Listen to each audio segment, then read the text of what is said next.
और दोस्तों नमस्कार। आज के इस वीडियो में दोस्तों हम लोग बात करने वाले हैं हजारीबाग लोकसभा के इलेक्शन को लेके, क्योंकि तीनों पार्टियों ने ऐलान कर दिया अपने अपने उम्मीदवारों को लेके, चाहे बीजेपी हो, कांग्रेस हो या जयराम महतो की पार्टी हो। तो देखते हैं जमीन में क्या इनकी पकड़ है, क्या ये इलेक्शन इसमें कौन से पार्टी निकाल के ले जा सकते हैं।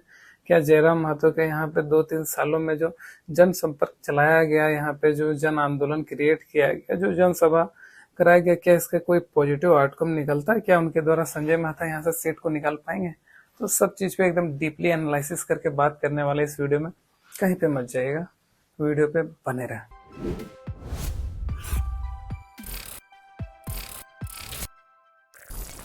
तो दोस्तों हजारीबाग लोकसभा की सबसे पहले विधानसभा क्षेत्रों की बात करते हैं। तो हजारीबाग में टोटल 5 विधानसभा क्षेत्र आते हैं, जिसमें से बरही, बड़कागांव, रामगढ़, मांडू और हजारीबाग आते हैं। इसमें से दोस्तों हजारीबाग बीजेपी के खेमे में है, मांडू भी बीजेपी के खेमे में, रामगढ़, अजसू, बड़कागांव और बरही दोनों कांग्रेस के हाथ में है। मतलब यहाँ पे देख सकते हैं, यहाँ पे विधानसभा सीटों में कांग्रेस के पास 2 सीटें हैं और बीजेपी के पास 2 और एक आजसू के खाते में। तो यहाँ पे आप देख सकते हैं कि विधानसभा सीटों में जो है बढ़त बीजेपी को मिली हुई है। दोस्तों इस लोकसभा सीट में जो टक्कर रहती है वो हमेशा कांग्रेस और बीजेपी के ही बीच रही है, लेकिन इस बार जेएलकेएम पार्टी आई है। तो देखते हैं इस बार क्या यहाँ पे समीकरण बनता है। लेकिन यहाँ पे बात की जाए तो बीजेपी की, तो बीजेपी अब तक यहाँ पे 7 बार जीती है और कांग्रेस 3 बार जीती है, जिसमें से बीजेपी लगातार 2009, 2014 और 2019 के इलेक्शन जीती थी। हालांकि पिछले बार के जीते हुए सांसद जयंत सिन्हा को इस बार टिकट नहीं दिया गया।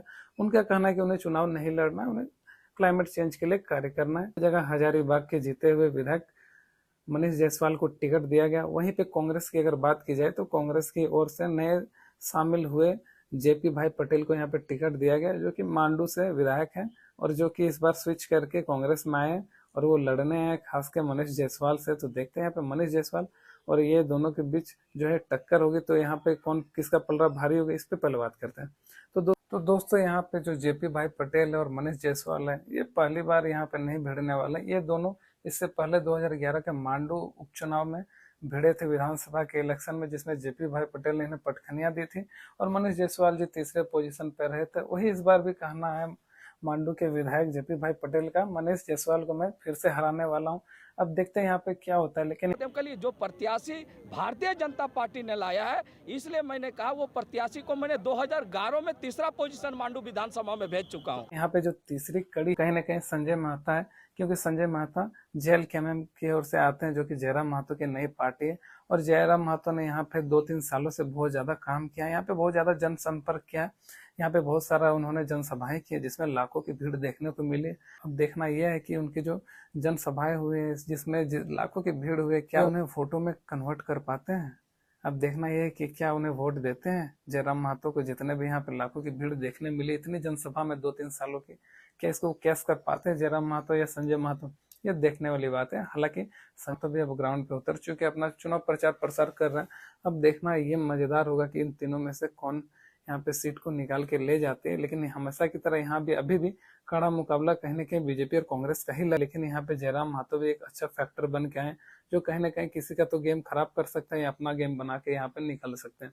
अब यहाँ पे वोटरों की जो संख्या है उस पर तो बात करना बनता है, तब ना पता चलेगा कि किसका क्या दावेदारी कितना है। अगर 2011 के सेंसस की हम लोग बात करें दोस्तों, तो यहाँ पे जो मेजर चंक है वोटर का, उसमें आप देख सकते हैं एससी वोटर 15.3% है, एसटी वोटर 12.8% है और दोस्तों मुस्लिम वोटर 18% है। महतो वोटर जो कि कुर्मी वोटर है वो लगभग 15.3% है। मतलब आप देख सकते हैं इस हजारीबाग लोकसभा सीट में जो है जो मेजर फैक्टर यहाँ पे होने वाला है वो कहीं ना कहीं महतो और मुस्लिम वोट होने वाला है, कुर्मी और मुस्लिम वोट। क्योंकि इन दोनों के अगर वोटों की परसेंटेज आप निकाल दें, यहाँ पे मोर देन 33% यहाँ पे महतो और मुस्लिम को वोट निकल के आ रहा है। और अगर इसमें कहीं ना कहीं और एक फैक्टर एससी और एसटी का भी वोटर का, क्योंकि उनकी भी संख्या अच्छी खासी। अब दोस्तों यहाँ पे हम लोग कैलकुलेशन करते हैं, ठीक है, कि देखिए हर पार्टी के अपना एक सॉलिड वोटर बेस होता है जिसके बदौलत वो अपना चुनाव को निकालती है।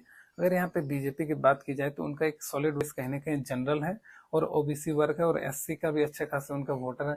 और यही अगर हम लोग कांग्रेस की बात करें, जेएमएम की बात करें, तो उनका एक स्ट्रॉन्ग वोटर बेस जो है वो कहीं ना कहीं मुस्लिम है, आदिवासी है और कुर्मी भी है। और जयराम महतो का कहीं ना कहीं अगर देखा जाए उनकी पकड़ को लेकर, तो उनकी पकड़ जो है महतो में ज़्यादा, एसटी वर्ग में भी उनकी पकड़ हो रही है, और कहीं ना कहीं एसटी लोग भी उनसे जुड़ रहे हैं, लेकिन मुस्लिम भी जुड़ रहे हैं साथ ही साथ।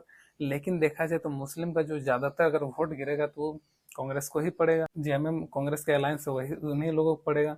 तो कहीं ना कहीं अगर वो डेंट मारेंगे कुर्मी और एसटी वोट में और कुछ मुस्लिम वोट में, जयराम महतो अगर कुछ डेंट मारेंगे, अगर वो नहीं जीत पाते उनके पार्टी अगर संजय माता, तो कहीं ना कहीं डेंट मारेंगे, तो कांग्रेस के वोटों को ज्यादा डेंट मारेंगे, जैसा कि दिख रहा है।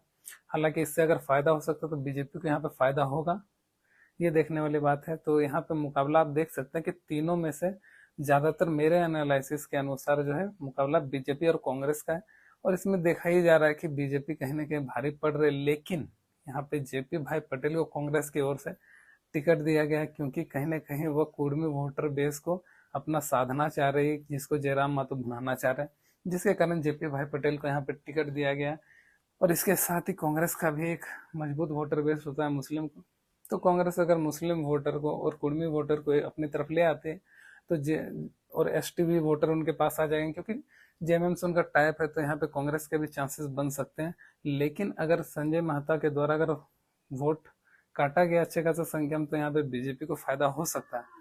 अगर यहाँ पे जयराम महतो का 2-3 सालों से जितने भी जनसभा अगर सक्सेसफुल हो गया, अगर यहाँ के वो वोटरों को कामयाब कर गए वोट साधने में, तो यहाँ पे संजय महता सीट को निकाल ले जा सकते हैं। हालांकि इसकी उम्मीद कम लगाई जा सकती है, क्योंकि संजय महता इस बार जो इलेक्शन जो है कहने के बड़ा फेस के तौर पे जयराम महतो का ही चेहरा को लेके लड़ने वाले, क्योंकि संजय महता भी अच्छे खासे पॉपुलर है, लेकिन उतना ज्यादा पॉपुलर नहीं है कि वो चुनाव को निकाल पाए। अब देखना है कि कौन इस बार निकाल पाता है। हालांकि ये मेरा एनालिसिस है, आप अपनी प्रतिक्रिया का पॉजिटिव हो चाहे नेगेटिव जरूर दें। मैं अनबायस्ड होकर अपना यहाँ पे ओपिनियन एनालिसिस करके दिया, बाकी आप अपना कमेंट जरूर दें। जय हिंद, जोहार, लाइक शेयर सब्सक्राइब जरूर करें।